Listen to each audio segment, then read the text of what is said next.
Firman Tuhan menegur kami, ketika firman Tuhan mengajarkan, ketika firman Tuhan mendorong kami, biarlah itu membuat kami bersemangat untuk memuliakan Tuhan. Terima kasih Tuhan, ini doa kami, dalam nama Yesus kami berdoa. Haleluya, amin. Selamat siang menjelang sore Bapak Ibu. Saya bersyukur sekali, ini adalah sebuah kehormatan yang besar buat saya bisa menyampaikan renungan firman Tuhan kali yang kedua di JDW, ya enggak? Ya, perlu perkenalan lagi. Saya akan perkenalan sedikit. Nama saya Nasri Adam. Mungkin saya sudah dikenal lebih banyak sama orang-orang karena saya cukup terkenal waktu tahun 2020. Saya sempat masuk TV di YTV karena dianggap menghina adat, tetapi sebenarnya mereka gagal paham. Saya tidak menghina, saya tidak melecehkan orang Malahan, tetapi saya mengcounter kebiasaan orang Dayak yang meminta bantuan kepada jubatan yang tidak dikenal, sehingga saya mengcounter dengan mereka di Facebook. Saya lihat kami sudah penyangan, kami sudah ke Paniku, kami sudah memani ke Batu Karaman, kami sudah ke Kaliaman, supaya kami tidak diserang oleh virus corona. Lalu sedihlah hati saya sebagai aktivis misi, maka saya mengcounter itu. Tetapi saya tidak malu. Saya tidak berkecil hati karena yang saya sampaikan itu Injil. Yesus adalah Tuhan. Amin. Jadi nama saya Nasri Adam. Saya sebagai aktivis misi sama dengan Pak Nikolani. Kami jaringan kami cukup luas. Ada Pak Syekh Ibrahim, ada Muhammad KC yang kemarin sempat dipukulin di penjara sampai dimintai dia, tapi tidak apa-apa. Dan saya juga kena, pulang di Kalimantan saya juga kena. Ya, saya dihukum adat 15 juta, telah 45.000. Tetapi Tuhan menolong saya.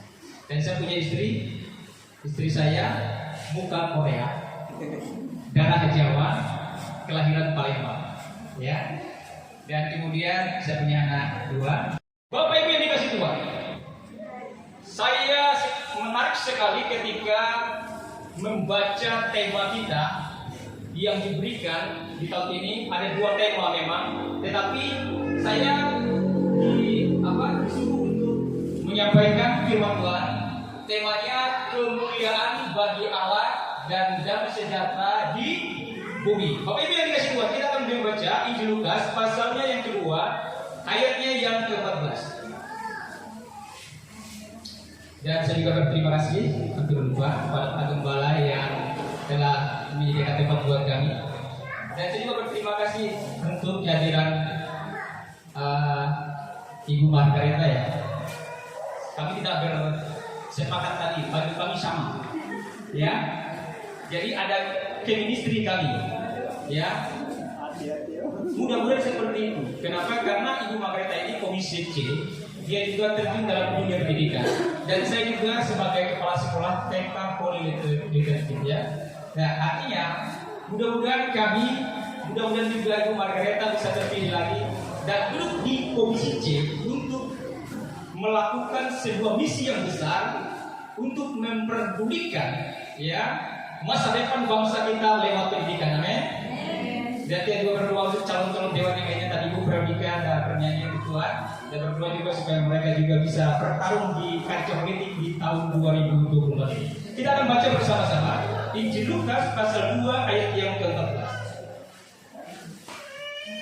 Sudah dapat? Kita akan baca bersama-sama. 1, 2, 3. Kemuliaan bagi Allah di tempat yang maha tinggi dan damai sejahtera di bumi di antara manusia yang berkenan kepada. Terima kasih. Bapak Ibu yang dikasih Tuhan, tema tahun ini sangat menggelitik hati.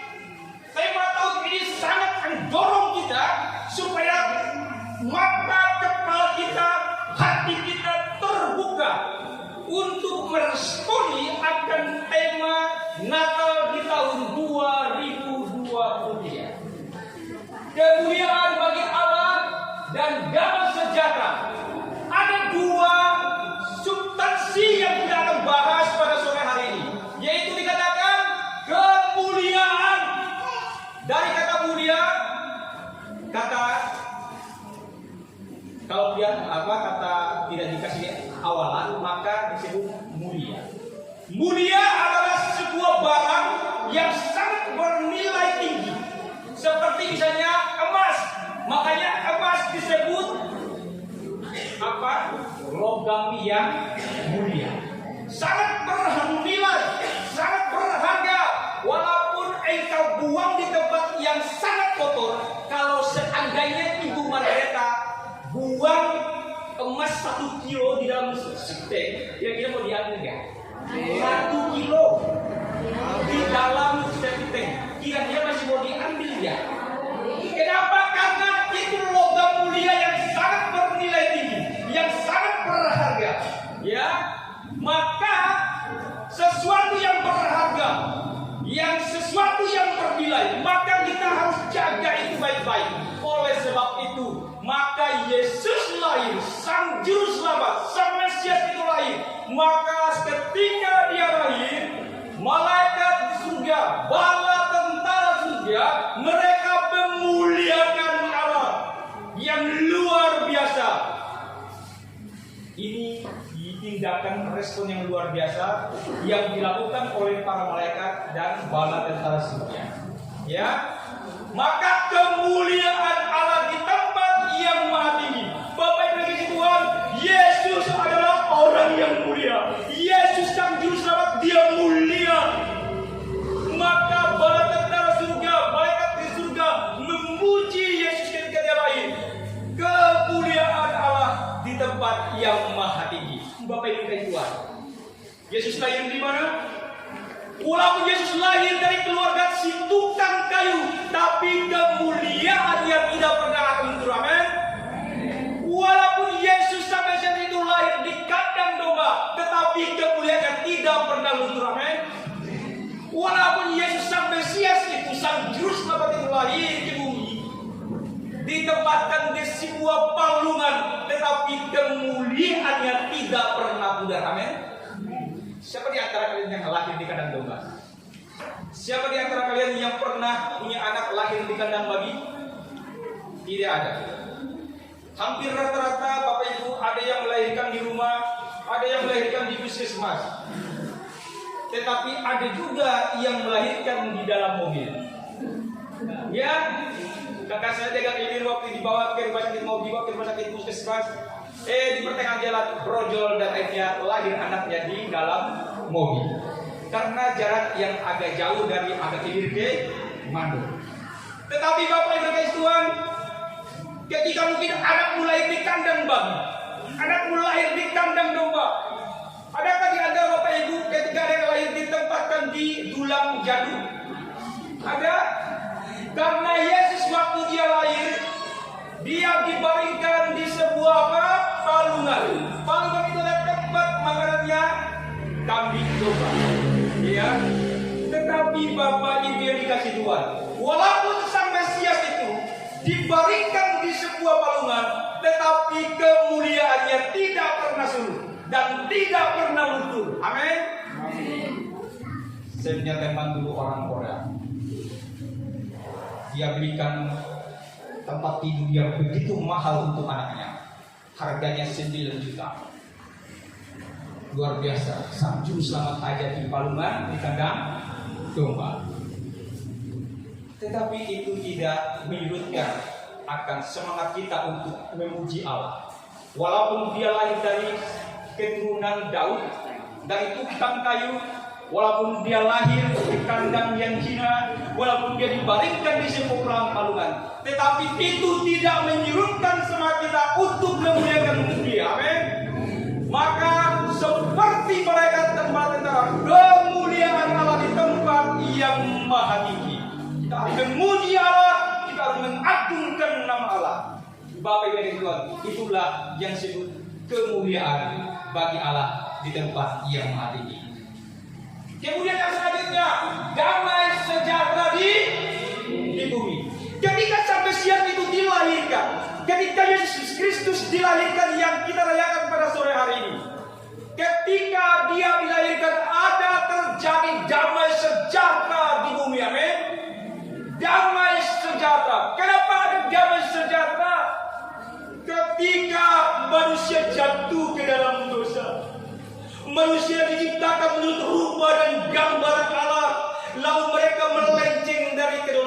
Adam, dan lalu mereka akhirnya lebih taat kepada sang iblis. Akhirnya mereka jatuh ke dalam dosa. Ketika manusia yang diciptakan Allah menurut rupa dan gambarnya itu jatuh ke dalam dosa, akhirnya hubungan manusia dengan Allah yang tadinya begitu harmonis, yang begitu indah tadinya, akhirnya menjadi rusak karena dosa. Akhirnya manusia jauh dengan Tuhan. Hubungan manusia dengan Tuhan menjadi jauh, terputus karena dosa Adam dan Hawa, sehingga tidak ada damai sejahtera.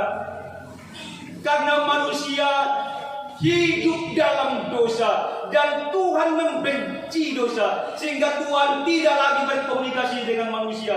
Tuhan mulai menjauh dari manusia karena manusia jatuh ke dalam dosa. Tetapi Bapak Ibu kasih Tuhan, kita mengucap syukur kepada Tuhan ketika sang Mesias itu dilahirkan, ketika sang Juru Selamat itu dilahirkan di bumi, maka ketika dia lahir ada damai sejahtera yang dialami oleh manusia dan seluruh makhluk yang ada di bumi ini. Amin. Ada damai sejahtera. Kenapa ada damai sejahtera? Ketika sang Juru Selamat lahir ada pengharapan. Ketika sang Juru Selamat lahir ada harapan, bahwa ada harapan kita diselamatkan. Maka lewat pengorbanannya di atas kayu salib, ketika dia menang melawan si jahat, menang melawan si tipu muslihat iblis, akhirnya manusia diselamatkan. Lewat apa? Lewat pengorbanannya di atas kayu salib. Lewat apa? Lewat darahnya yang tercurah untuk mengampuni dosa saudara saya. Amin. Makanya ketika sang Juru Selamat itu lahir di dunia, apa dikatakan? Damai sejahtera di bumi. Mulai manusia hubungan yang tadi jauh dengan Tuhan, hubungannya retak dengan Tuhan, hubungan yang tadi tidak harmonis karena dosa, mulai diperdamaikan lewat sang Juru Selamat yang lahir, yang kita peringati pada sore hari. Amin. Inilah arti dari damai sejahtera. Ketika manusia diperdamaikan kembali dengan Allah, maka hubungan manusia dengan Allah menjadi lebih harmonis lagi. Amin. Ketika manusia sudah diperdamaikan lewat kelahiran sang Juru Selamat, artinya manusia bisa berkomunikasi, berhubungan langsung dengan Allah. Inilah damai sejahtera di bumi. 2024 ada pesta demokrasi yang akan diadakan. Mungkin pilihan kita berbeda. Jangan sampai karena pilihan kita berbeda, maka kita akhirnya menjadi gontok-gontokan, tidak saling mensapa, tidak saling tegur karena calonnya gagal atau tidak didukung. Ingat Bapak Ibu yang dikasihi Tuhan, tema ini mengingatkan kita di tahun 2024 ini supaya kita ada damai sejahtera. Amin. Damai sejahtera, siapapun pilihan kita, siapapun orang yang duduk, maka kita harus damai sejahtera, mengurai kembali walaupun pilihan kita berbeda. Ya, maka ada damai sejahtera. Omong kosong kalau kita ngomong damai sejahtera, tetapi waktu kita pemilu nanti kita berselisih paham, kita ada hubungan yang retak, ada ketidaksenangan, ada ketidakcocokan, sehingga membuat kita tidak boleh lagi ke gereja karena tidak sehati dengan orang yang kita dukung. Ingat Bapak Ibu, ada damai sejahtera di bumi. Amin. Ada damai sejahtera di hati kita. Jadi ini pesan firman Tuhan buat kita di sore hari ini. Tetapi Bapak Ibu kasih Tuhan, kemuliaan Allah di tempat yang maha tinggi dan damai sejahtera di bumi. Apa respon kita sebagai orang percaya? Apa respon tindakan kita sebagai orang Kristen? Kita belajar dari firman Tuhan di sini. Ketika para gembala mendapatkan sebuah pesan dijumpai oleh para malaikat, jangan takut. Tetapi yang sangat menarik, ketika para gembala berjumpa menerima pesan dari malaikat ini, ada respon yang luar biasa yang dialami oleh para gembala. Gembala ketika dia mendapatkan respon itu, mendapatkan pesan itu, langsung dia merespon. Ini tentu ya, Ketika dia mendengarkan pesan dari malaikat itu, dia langsung merespon. Apa respon malaikat? Mereka pergi untuk menjumpai sang juru selamat itu. Amin. Gembala bukan orang yang berpendidikan. Mungkin juga gembala bukan orang Kristen. Dan gembala adalah orang yang sangat sederhana. Mereka bukan orang akademisi. Mereka bukan orang yang pintar. Tetapi mengapa Tuhan terlalu penting untuk menjumpai gembala-gembala? Mengapa malaikat terlalu penting untuk memanggil para gembala? Karena para gembala memiliki sifat tanggung jawab. Karena diberikan tugas dan tanggung jawab untuk mengurusi domba-domba majikannya. Jangan sampai hilang, jangan sampai dimakan binatang buas. Maka terlalu penting Tuhan. Malaikat Tuhan menampakkan dirinya, memberikan pesan kepada gembala. Karena gembala itu serius, gembala bertanggung jawab, gembala berani untuk menghadapi tantangan. Jangankan itu, dia berani menghadapi binatang-binatang buas yang mengintai, yang akan memangsa domba-domba yang ia jaga. Maka Bapak Ibu dan Tuhan, belajar dari gembala ini. Gembala tidak hanya dia pergi untuk menjumpai, tetapi dia cepat-cepat. Di lima dosa kita akan membaca itu. Tetapi dia cepat-cepat berangkat. Sekarang saya melihat orang Kristen, khusus di daerah saya, jangankan mau pergi ke gereja, jangankan mau cepat-cepat ke gereja. Mereka itu cuma hanya 5 meter gereja dari rumah. Mereka pun tidak mau pergi untuk beribadah memuliakan Tuhan. Ya enggak? Ini aneh menurut saya. Kalah dengan gembala-gembala.